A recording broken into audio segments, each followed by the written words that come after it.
Good afternoon to all, and welcome to this noon edition of Smart Church. Certainly appreciate all of you for joining us today. I'm looking down at the chat box, and I see that we are coming in and saying hello to one another.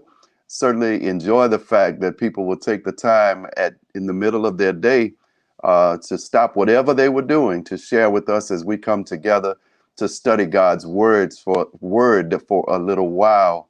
I am grateful for the Elm Grove family and, of course, the New Pilgrim family. I'm sorry, the New Canaan family, and the way that we have come together for these months to share in what God is doing in our lives. Certainly, we appreciate our visitors as well. Those of you who were either invited or heard about us or stumbled on to what we are doing. We certainly appreciate you. If you are not a part of an official part of our faith communities and want to know more about who we are and that for which we stand, we always invite you to type connect into the chat box there. And someone from our team will be in touch with you to share with you about who we are, whose we are, and what we're trying to accomplish for the kingdom of God. We think a whole lot of you that you would take just a moment to be a moment in your life to be a part of what God is doing in our lives individually and collectively. Now, you know how time we come on, we want you to invite other people to be a part of this study. Even at noon, people may be on your job on their lunch break as well as you, or perhaps you need to text someone or call someone, give them a reminder that you've already invited them and want them to hear what God has to say about their lives. If you have not yet, if you're watching us via YouTube, please, sir or ma'am, hit that subscribe button so that you will have information about when we are on and when we are on and what we're trying to accomplish through YouTube. If you're on Facebook or YouTube, please hit that share button, hit the like button for us, please. It helps us as we try to expand our footprint in the virtual world to reach more people with the gospel, the good news of the gospel of Jesus Christ. Now, if you have not been a part of Smart Church before, we do this a little differently. We approach this a little more academically than we would the preaching moment. And so we come together with our holy scriptures in hand. Doesn't matter if it is electronic or if it is the book version. Doesn't matter to us as long as it says that Jesus is the Christ. And we always encourage you to take notes because we want you to go back and study what you have learned during our time together. And so if you have your sacred scriptures with you, please join me in Psalms number 139 in the book of Psalms.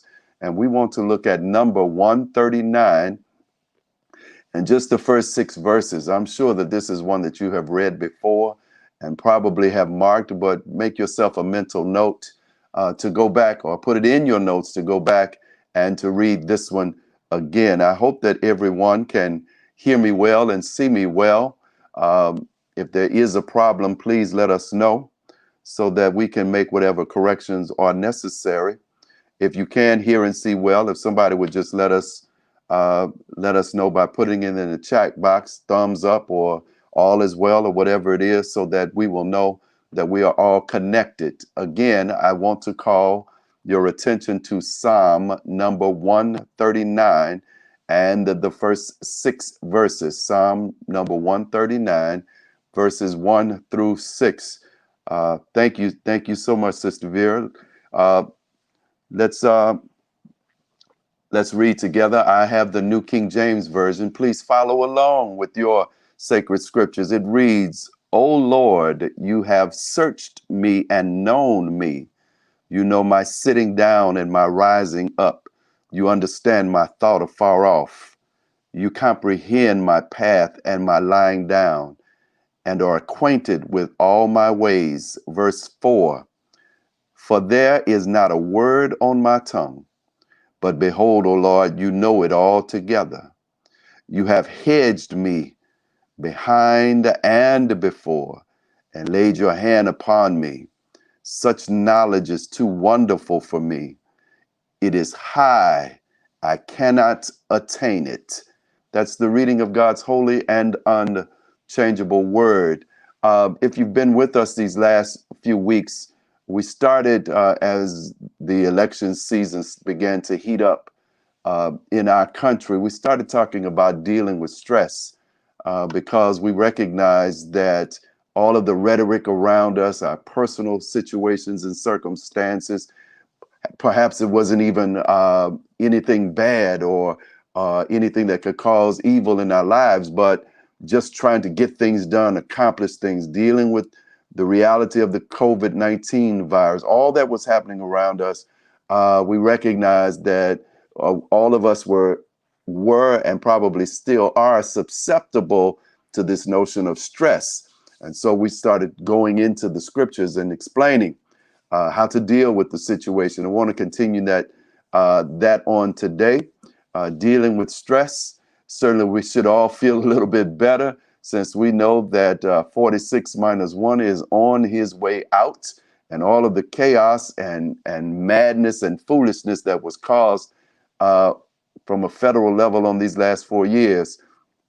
But the thing that we all recognize is, it doesn't matter who's in the White House or what's happening in world events, right? All of us will have to deal with stress, anxiety, tension, if you will, in this earthly realm. And one of the things that I recognize that we as Black people whose skin has been kissed by the African sun, as we are moving around in the marketplace of life, have you noticed that we are some of the more agitated and irritable people on this planet? I mean, have you recognized, and I know I'm gonna get some amen, a few amens right here, how we go for goods and services, and the people who are supposed to be servicing us, who look like us, act as if we're getting on their nerves for asking them to do their jobs, and how it is in our families, man. Sometimes we seem like we're ready to just bite one another's heads off, and just moving around. It seems like that we are really agitated and again irritable about just life. Sometimes you look at our children. Our children seem to just walk around angry all of the time, and they want to fight everything and everybody around them, but mostly those who are in close proximity. And those children grow up to be angry adults, right? And seem to always have a chip on their shoulders. Now that's the collective version, but can we also talk about us on a personal level, right? It doesn't matter how much you love God, how saved you are, as we say in the church. It really doesn't matter too much about about what we have attained and accumulated and accomplished in life.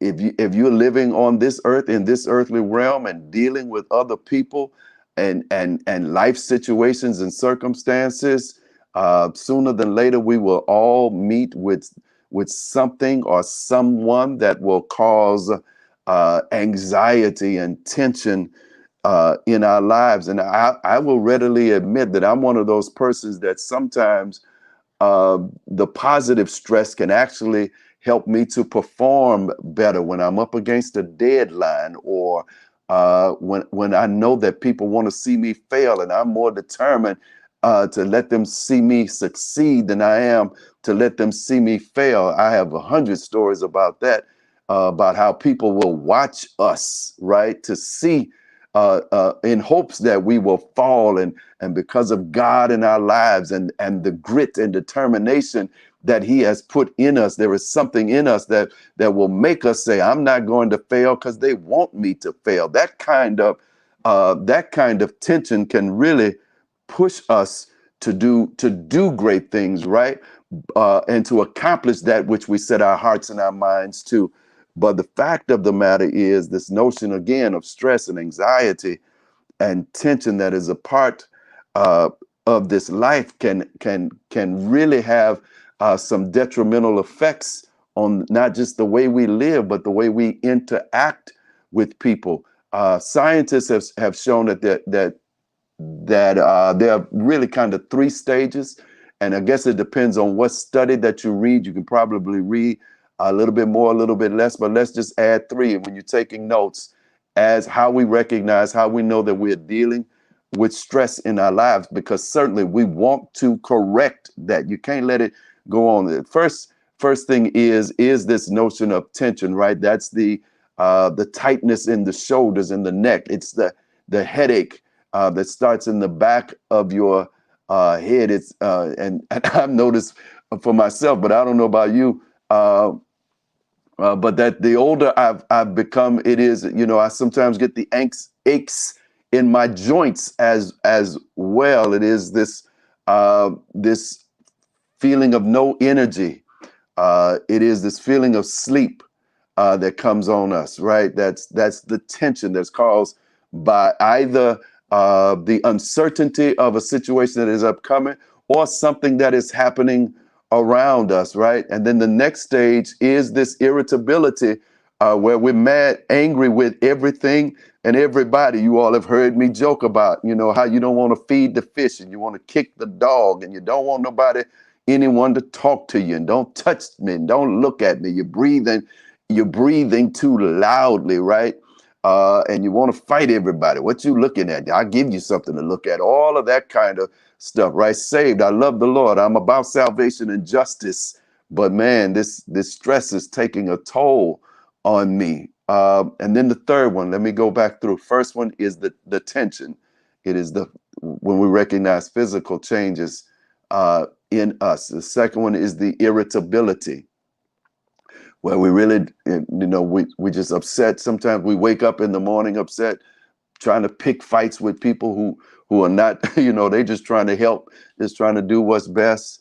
And then the third one is when we begin to uh, withdraw ourselves, so you can be present but not present at the same time, where everything, as the elders would say, everything gets on your nerves, right?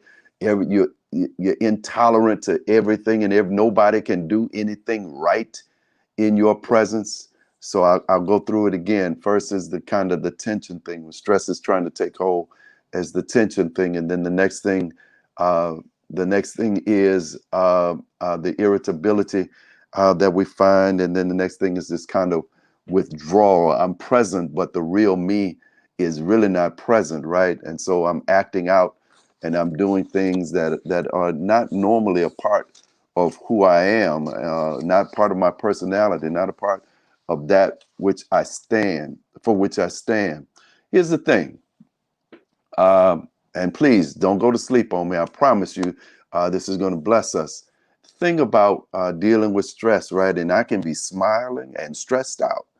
I can be trying to function and stressed out. Here's the thing about when we don't deal with it, when we act like everything is all right and it's not, uh, is that it takes a toll on our health and well-being. Put that in your notes. When we don't deal with the stressful situation, when we don't make whatever corrections that we can, um, then it takes a toll on our health and well-being. Studies have shown, this is not domain, and if you want at least the name of a couple of studies, I can certainly show you. But studies have shown uh, that unchecked stress can really lead our physical our physical bodies to have to deal with cancer. Imagine that, right? And I know that we don't have for certain what brings about this kind of stuff in our lives, but unchecked stress, the strain on our physical cells, can bring about cancer in our lives, certain kinds of cancer. You already know the rest of them because your mama and them taught them to you. hypertension, that's high blood pressure, heart disease, which can lead to strokes, right? All of that kind of stuff is brought about in our lives because of unchecked stress. Are we still together? Certainly the one who we believe wrote this particular song, uh, knew something about dealing with stress, and scholars believe it was David, right? And so David, as much as anybody in scriptures, except maybe Jesus, can tell us about stress. The three things in David's life that we recognize when you go back and read his story in First and Second Samuel, there are three things that we can identify that brought about stress, anxiety, uh, tension in David's life. One is his own mistakes, right? David was not perfect, like like all of us, right? Is all have sinned and not y'all have sinned. David did some things to bring about some problems in his life.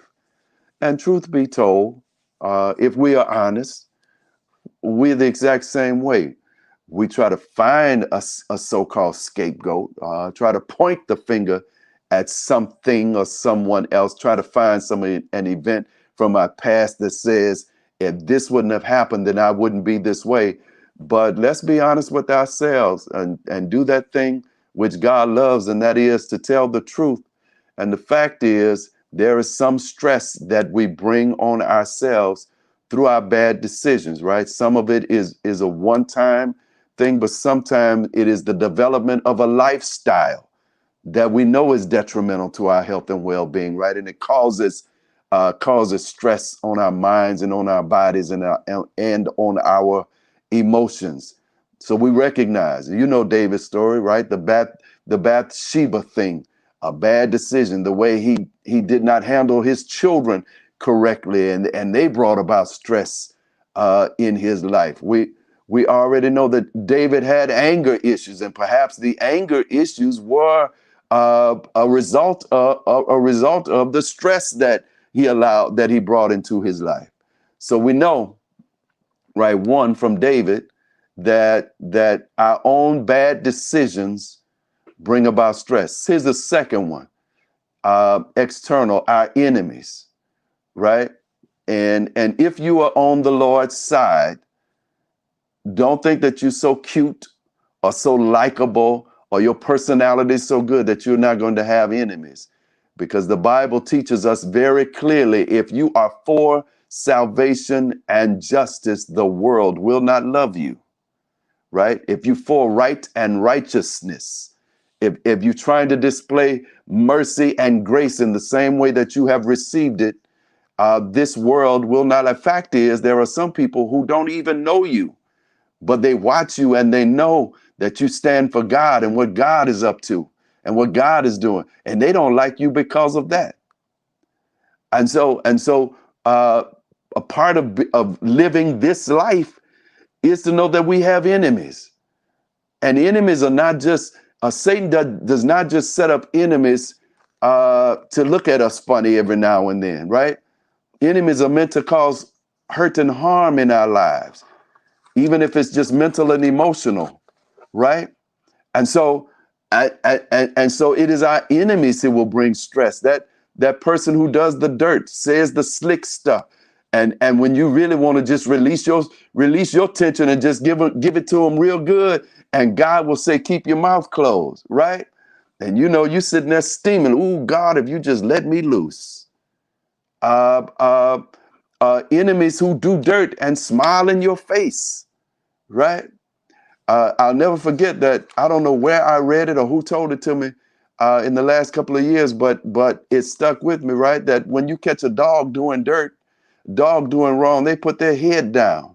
But when you catch a snake doing dirt, the snake will smile in your face and still continue to do dirt, right?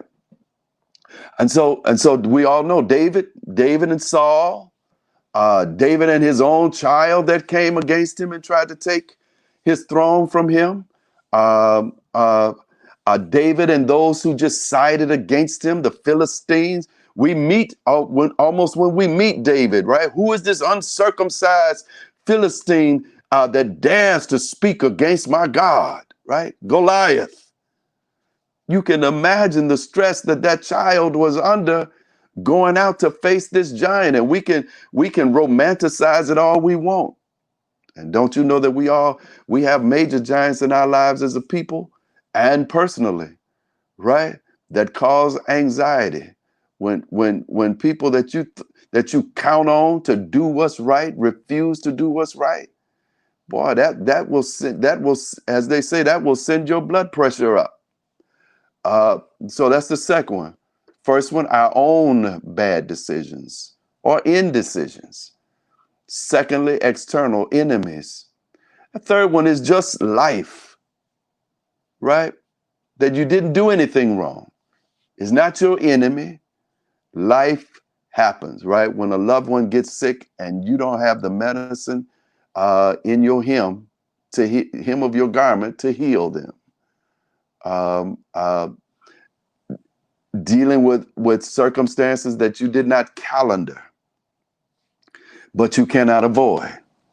When you get that surprise bill in your life, a debt, when something breaks that you didn't see it coming, right, and you know that it's going to cause some major lifestyle changes, all of the various things, and I'm sure I'm listing a few, but you have so many that I can't even keep up with you.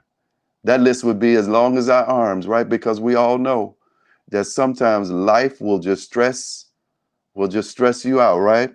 For you students, when you know you have a major test coming up that's going to really affect your grade, and it will cause some anxiety, some tension in your life because you know you have to do well in this thing, some certification that you've got have to overcome in order to keep your job and all of that, all of those different things. What is it we all know, right? If you're not there, you have been there. We all know it. When you have more month left than you have money left, it will cause some stress uh, in your life. Not to mention when the house is all in turmoil, right? Everybody's mad at one another, fussing and fighting, and all that goes along with that. So we know that the one who wrote this particular psalm knows what he is talking about. Can we agree on that? Just put amen in the box for me if we can agree with that, and we know that it matches the way we live, right? So here's what we discover in this song in David's thoughts. Let's work together. Let me start with just a bit of a little story. Just a few years ago, it amazed me when I was reminded by a younger person. I'm always amazed at the various ways that God will talk to us. And this was a younger person, a teenager. Now, this is a grown person now, but years ago as a teenager, this person was really proud, stuck their chest out, held their head up to talk to me and let me know how well known they were in their school, right? Everybody knows me. I'm popular. And you know, that kind of thing. And it reminded me, it hit me that how important that is to many, many teenagers, whether they will articulate it or not, to be known, to be popular, to have friends, right? As we grow, we recognize that's grow older. We recognize that's not possible. But in those particular arenas, this idea of being known is important. Perhaps you've recognized it as well. You remember it in your own life, and you see it happening in the young people around you. Well, here's the thing. That's what David reminds us. David, who knows stress and is possibly dealing with the stressful situation of being accused of idolatry when this psalm is written. Uh, David says, I am known by God. God, you know me. In fact, when you go back and read Psalm number 139, you will see that it is mentioned 7 times in this particular psalm that God knows David, and David understands that God knows him, right?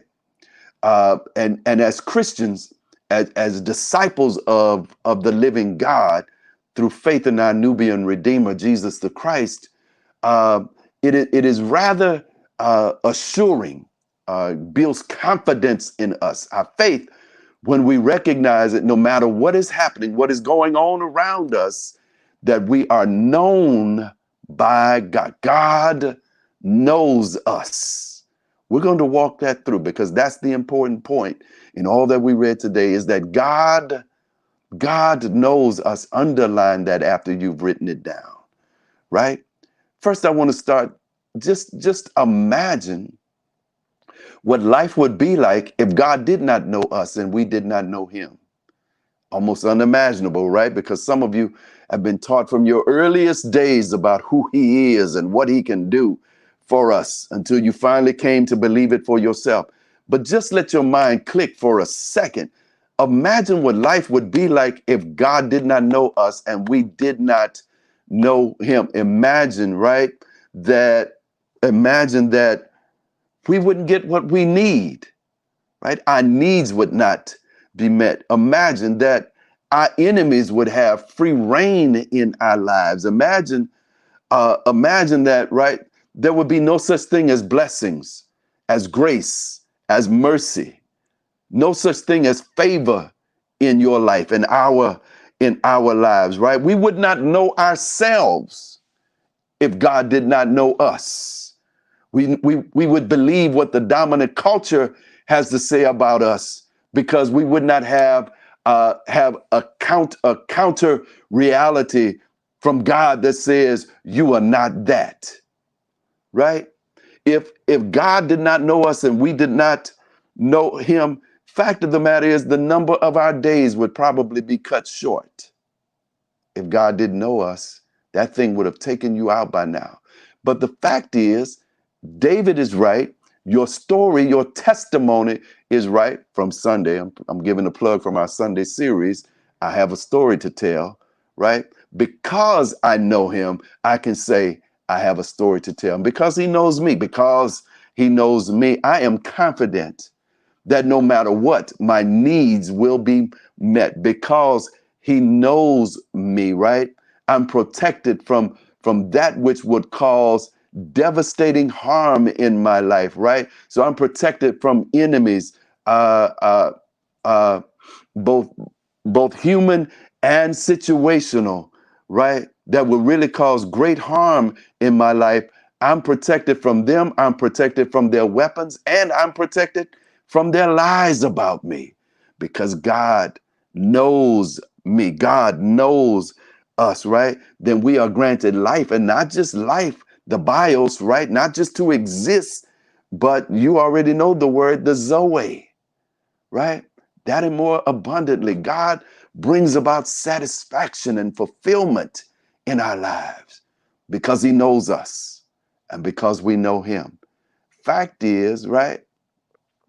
John says we love him because he first loved us. We would not even know loyalty and fidelity if God didn't know us and we didn't know him. Are we still together? Is this working? Okay, well, I'd like you to look at it again, right? Because David says that you have searched me and you have known me, which gives this idea that God has probed David's life. You recall that the prophet Jeremiah, God had to explain that to him. I knew you while you were still being formed in your mother's womb, right? And so God is not on the margins, or on the outskirts of our lives. No, when David uses such language as searched and known, what he says is that God has inserted himself into the very core of our living.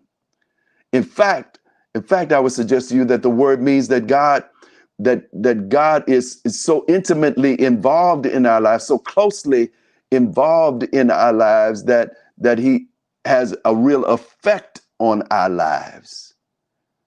I'll go a little further for you, uh, and say that God knows the very details of our lives, right? He knows what makes us tick. He knows uh, what makes our blood boil. He knows uh, what causes us to slump and slumber. He knows what brings tension into our lives, both negative and positive. God, God knows what it will take uh, to give us confidence, to encourage us, to inspire us. God knows who to send at just the right time to have the impact that we need in our lives.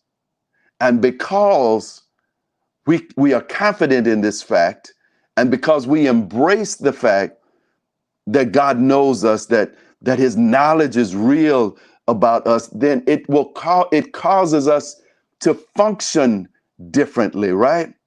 Because our mindset is not overtaken by the messages of what we can call the dominant culture, yet global minority, right? So we don't believe their false narratives about us, and we are the mislabeling of who we are and what we're about. In fact, I would suggest to you that we pursue and overtake right and righteousness. That is, we do what's right every time, even when we could get away with wrong, because we know that God knows us, right? It means that we are not docile and we are not mild in the presence of enemies or evil for that matter, because we know that God knows us and God knows what it will take to get us through every situation, every circumstance, every event. Are we still together? And so David surmises that God has probed his life, searched his life, and knows everything about him. In fact, I would suggest to you that maybe David is not even talking theologically here.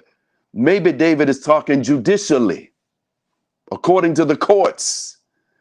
And maybe David is saying that, God, you know the facts. No matter what, no matter what is not the fact, God, you know the facts about me. You know that thing that makes me afraid. You know that thing that makes me stare at the ceiling at night when everyone else is asleep. You know that thing that if I could make the world perfect, this is the way that I would do it. God knows the facts about, he knows what I do right. But can we tell the truth and admit that God also understands and knows what we will do wrong? God knows what it takes, what temptation is too much for us to bear, right? God knows the length of our strength, and he knows when to cut it off such that we are not overwhelmed and overtaken. God knows the facts about us. Are we still together? And in spite of the fact that he knows the fact, right? He knows the ugly side as well as the good side of us, right? And in spite of the fact that God knows the ugly side of us, it is assuring, in fact, sometimes even reassuring to understand that he is present in our lives in spite of it all. Man, that is so powerful for me, because I recognize that we are not perfect, and as hard as we strive for perfection, right? And as much as we know that we are little less than God, right? We are little gods. We still know that it can be difficult, and God knows the facts about the very crevices of our lives, and he is still present, and he's still real. And the good thing is he is still active, right? He's still maneuvering, right? He's still putting us in position to succeed and to overcome and to represent him in the best of ways. God still makes it possible that we have a testimony that we can speak about his goodness and his wonders in our lives, right? And truth is, if some people knew us like God knows us, they wouldn't have anything to do with us. You remember the old joke that if they could plug into our minds and put our thoughts on the screen, people would be surprised about what they would see. But David says, God knows the facts. I wish you would underline that one in your note. God knows the facts and he sticks with us anyway. Let's keep going. And so the inference in the text, and I'm done. And I know that I've taken a more broad approach that I study today, and I hope that I'm blessing you rather than trying to exegete and to parse. The inference in our text is that God has us covered.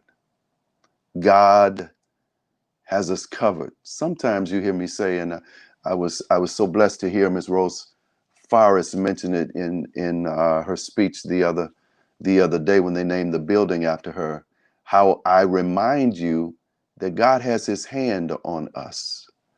Remember, you've heard me say that 1,000 times. Not it works as individuals, but God has his hand on us as a collective. That's why we can't be destroyed. That's why we keep bouncing back. That's why we keep having the impact that we have, because God has his hand on us. And I use the image of the house. God has his hand on the house, and because you are in the house, then God has his hand on you. Don't ever forget that. Don't ever forget that, because the dominant culture, evil, the devil, Beelzebub, whatever you want to call it, the world will try to make you believe otherwise, make us believe otherwise, that we are somehow forgotten, that God does not have his hand on us. But we know the opposite to be true. God has his hand on us. Three things I want you to get in your notes here. God has his hand on us. That means that we are covered by God. Would you put that in the chat box, please, so that those who come behind us will know that God's hand lets us know that God has us covered, right? And that suggests that the evil that could and would get to us can't get to us. We are known by him, so his hand is on us. He has us covered. Here's the second thing I want you to know. Not only does God have us covered, but by his hand, God moves us. God guides us. If you remember Deuteronomy chapter 28, verse 6, the writer of Deuteronomy says that God by his mighty hand and with his outstretched arm took the children, or brought the children of Israel out of Egypt, right? And we can pause there and remind you that the Egyptians were black, the Israelites were black. So this was really slavery, black on black. Talk about black on black crime, but that's another sermon for another time. But God reached into slavery, reached into Egypt with his hand and brought Israel out of Egyptian slavery. Now I want to give you a word to put in your notes. when we give God human attributes, right? Because we know that God is a spirit. God is a spirit, and so he doesn't have a physical body. God is a spirit. And so sometimes in explaining God, we give him human attributes. We'll say that God has a hand. God has an arm, right? God's eyes. We say that God has eyes, or God's mouth. But he doesn't. God is a spirit. And so when we do that, when we say that God has a hand or give him human attributes, the term is anthropomorphism. Anthropomorphism. Just like it sounds. It's spelled just like it sounds. Anthropomorphism. This is Smart Church, so we're trying to be smart, right? And that means to give God human attributes. Anthropomorphism.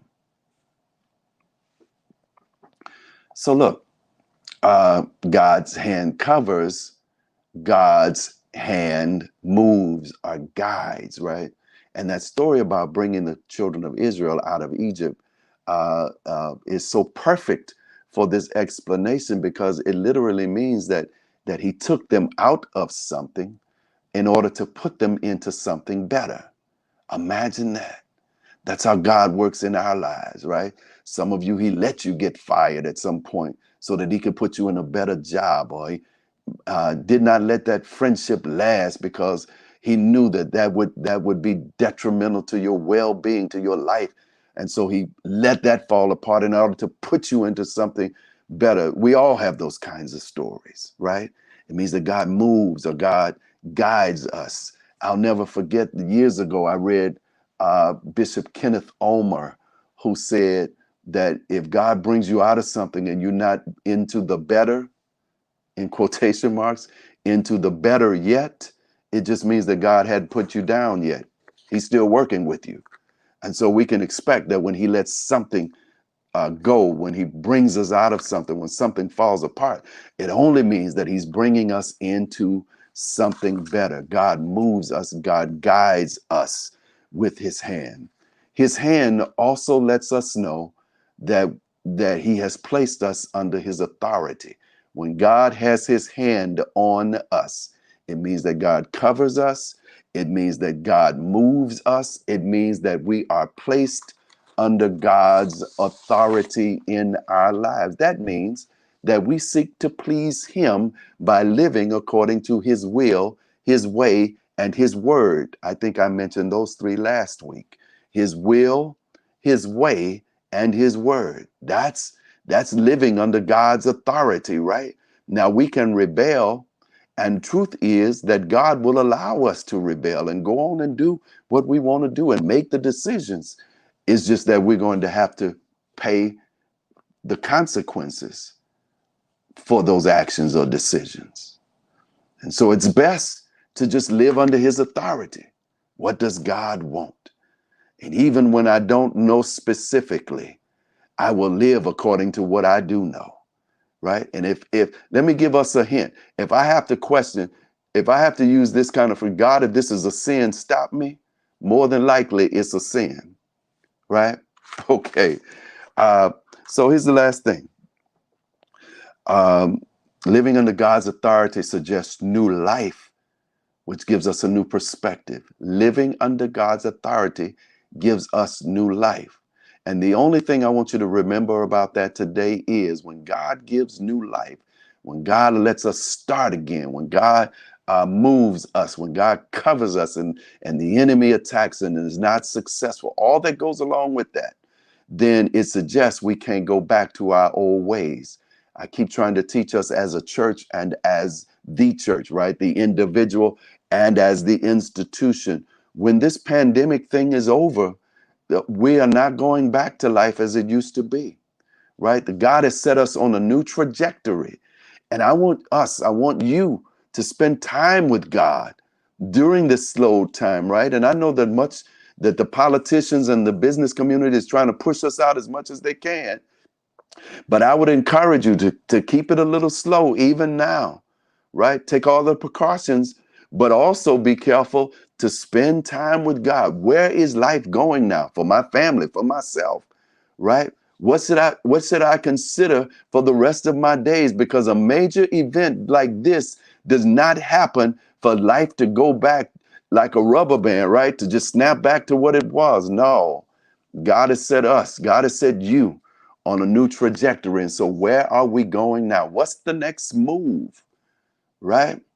What's the new direction? Spiritually, right? In my relationship with God, uh, uh, uh, mentally, intellectually, in what I try to do in the work of ministry, in what I do with my life, just period, overall. Where is this going? Lastly, uh, David said, man, this is too much for me. So last thing I want to tell you about this scripture, this passage in dealing with stress, is you don't have to have all the answers. Don't allow yourself to be stressed out, right? overtaken by anxiety if you don't have all the answers. You don't have to have them all. You just need to know the one to go to, right? And that's the one who says, I know you. I know all the facts about you, and I have you covered. Listen, I want to thank you guys for listening today, for being a part of this time at noon. We went a little bit longer today than we ordinarily do, and I appreciate your attention. Uh, and I always pray that God will use our time together, that we might be able to share in a way that makes a real difference in the way that we live. Let me give you a few announcements, and then we'll be on our way. This Saturday from 9 to 11, will be communion elements pick up here at the church. So, man, run by. Even if you don't need the elements, if you have as much as you need, or you always use what's in your house, run by. Let me see you. I haven't, so many of you I haven't seen in such a long time. And please spread the word. Please help me to get this word out. Let me see you. Let's see one another, right? So that'll be this coming Saturday from 9 to 11. Now, I'll be here for most of the day, but we'll be here from 9 to 11 giving out the communion elements.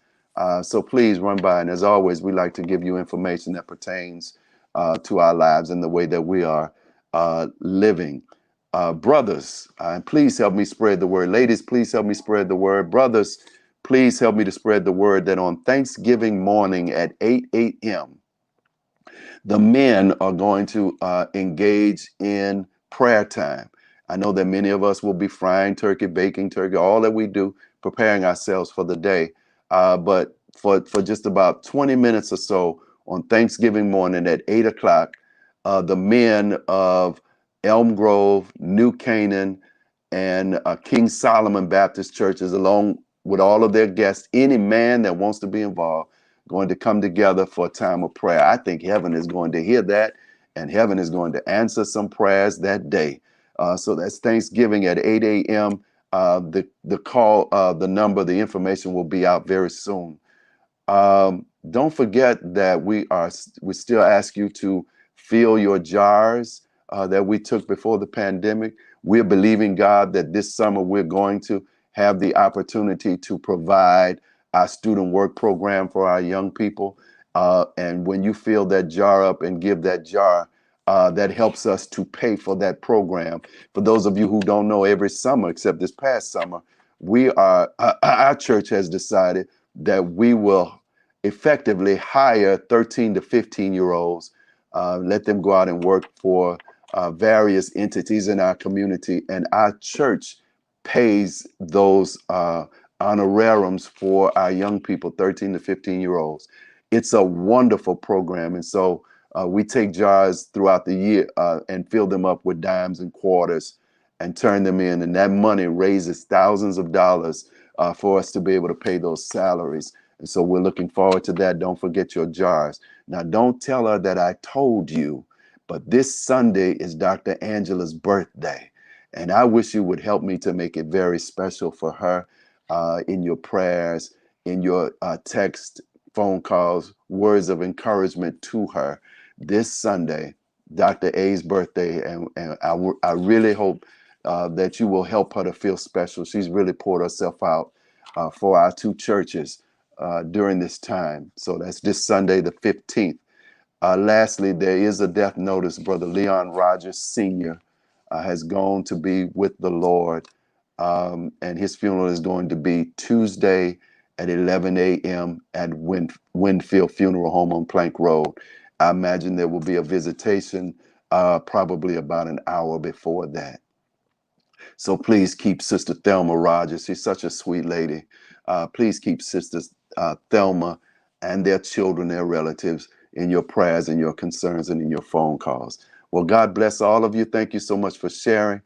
I am confident that the God who knows you will bless you far beyond measure. Have a good one. Peace.